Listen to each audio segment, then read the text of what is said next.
Guys, welcome back to my channel Suniti ওই sister চ্যানেলে তোমাদের সবাইকে অনেক অনেক স্বাগত, অনেক অনেক ভালোবাসা। তো কাটোয়া মসজিদ থেকে বেরিয়ে আমরা কিছু খেয়ে নেব, কারণ সকাল সকাল একদম কিছু পেটে পড়েনি।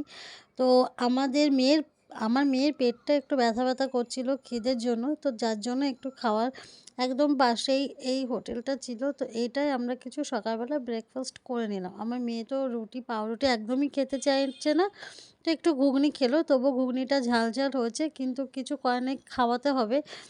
তো দেখো, অনেকটা ওর ঝাল ঝাল লাগছে, তবুও খাচ্ছে, কারণ খেতে বলেছি সেই জন্য খাচ্ছে, কারণ অনেকটা আরও ঘোরা আমাদের বাকি আছে, অনেকটা সময় লাগবে। তো এদিকে আমাদের খাওয়া দাওয়া মোটামুটি কমপ্লিট হয়ে গেছে। এবার আমরা বেরোবো, অন্য একটা জায়গায় যাব। তো যার জন্য এদিকে আমাদের সামনে টোটোটা দাঁড়িয়ে আছে, আবার টোটোয় আমরা উঠে পড়লাম। এবার যাব।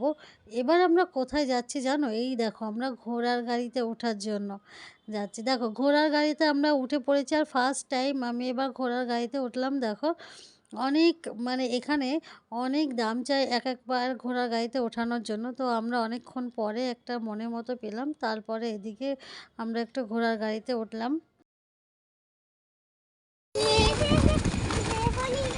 আবার বল।